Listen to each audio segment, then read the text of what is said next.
But it was so dramatic while Rudolph Giuliani was mayor that we can never separate the image of New York City from Rudolph Giuliani's term as mayor. I'm in charge of the city, the police are in charge of the city, the criminals are on the run. You're safe if you either visit from England or visit from Alabama or visit from the suburbs. This city welcomes you and will protect you while you're here. That's an enormous story. He was a former prosecutor. And as a prosecutor, he had a very firm sense of law and order. And I refer to him as the law and order mayor.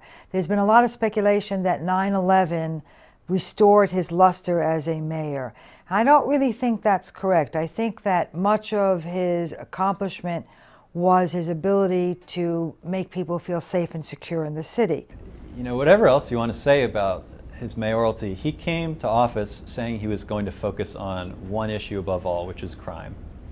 And we're still only starting to understand how much effect his administration itself had in that area, but it's indisputable that he was able to achieve the one thing he came into office saying more than anything else he wanted to focus on. He was able to reduce violent crime in the city tremendously, dramatically.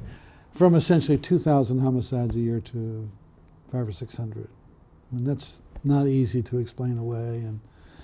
And what was so important about that was it made the city seem safe again because it was well publicized. He refused, by the way, to have 20 people working in the public relations department, the police department, reporting on crimes. He made it harder to learn about crimes, even as the number of crimes. So he didn't want the evening news every day to start off with who was shot or raped or murdered or whatever.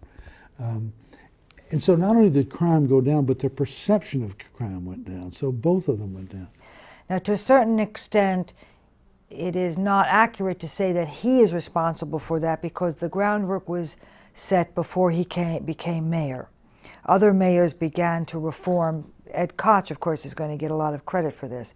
But what Rudolph Giuliani did do was he put the frosting on the cake. He made New York seem like the safest city in the world, and he did it sometimes through small measures like the infamous squeegee men. There were these squeegee men, we call them, who would be at intersections, let's say, getting on the West Side Highway after the Broadway theater performances. So all these people are going back to Westchester County or Fairfield County in Connecticut. And as they were stuck in traffic trying to get around the corner, going around, men would walk up and spray stuff on their windshields and clean it off and expect 50 cents or $1. I don't know of any hostile acts that these people participated, but the people in the cars felt intimidated. Here's somebody without my invitations coming up and is making my windshield where I can't see and cleaning it off and expecting $1 or 50 cents. And it made them uncomfortable. When Giuliani was mayor, gone. Where they went, nobody knows, but they disappeared. And he said, we don't want people who are going to come up to you so that you will feel threatened. We are going to remove these people. Now that's okay, I agree with that part, but what he didn't do was the second part was put those squeegee men in programs to rehabilitate them, and that was where the problem was. A lot of it had to do with innovations within the police department, so it's the NYPD itself that plays the most important role. Some of it had to do with communities themselves, which were most affected by violent crime, working effectively to combat it. And some of the benefit can go to David Dinkins, who was the mayor who oversaw the beginning of the decrease in crime, in part because he was able to get more police on the streets in the city. Nevertheless, all those things being the case, it remains the fact that Giuliani accomplished the one thing he set out to do when he took office in 1994. He had developed a fairly pugilistic attitude. A prosecutor has to be aggressive and go into the battle like a pugilist. And Giuliani did that. He didn't mince words and he didn't hesitate. He was far more polite than, let's say, the New Jersey governor currently is, who tends to not be quite as polite with words. He had a better demeanor and a better public manner. And in that way, yes, he did succeed. One common characteristic of successful 20th century New York mayors is that they looked like they were in charge. And Giuliani's personality, though problematic to some people at least, was one that lent itself to what a mayor needs to do in New York, which is to project authority, to seem that there's somebody steering the ship. And so his personality served that essential function of the mayor pretty well, I think. And so I would say his public perception and popularity were waning in 2001, and then the World Trade Center happened. I don't think he wanted it. Certainly he didn't. But his behavior, his leadership at that time, at a time when President Bush was on Air Force One going off to who knows where, when the governor was really not present, as the governor had been in Oklahoma. The governor of Oklahoma was the one who was the public face after the Oklahoma City bombings. Giuliani was there. Giuliani was able to say the right things, the right amount of empathy. How many people died? Too many for us to bear, you know. I mean, his responses were good. He didn't try to dodge questions. He seemed to be in charge. And so he was a kind of father figure, a person in control. And so I think it left him at a high. And so so I think that will be his legacy.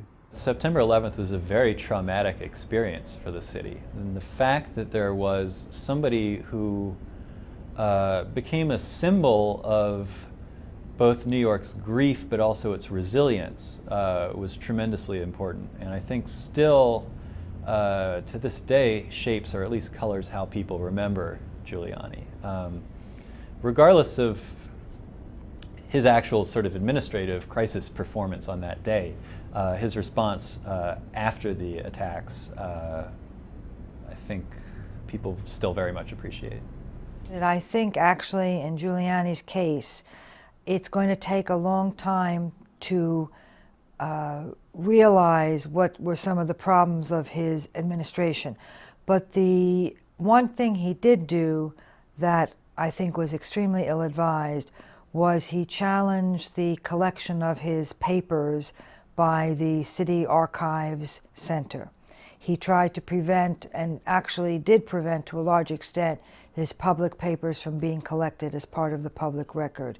And I really don't understand why he did that. I'm very surprised he did that. One of Giuliani's legacies as not only in terms of responding to September 11th, but performing effectively as a Republican in New York, is that he's really responsible for this period of, what has it been? I guess 2 decades of Republican governance in New York.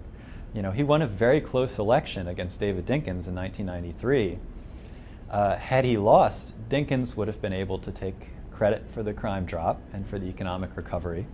And we might have had Democratic mayors since then. But because Giuliani won in 93 and because he was effective in crime and in economic recovery, he was responsible for consolidating this idea of quote-unquote moderate Republican mayors as stewards of the city's safety and its economic well-being. And that's sort of the basis for Bloomberg, who in some ways I think will ultimately be seen as a much, much more consequential mayor in the city's history. But he's there because Giuliani created this idea of a New York Republican.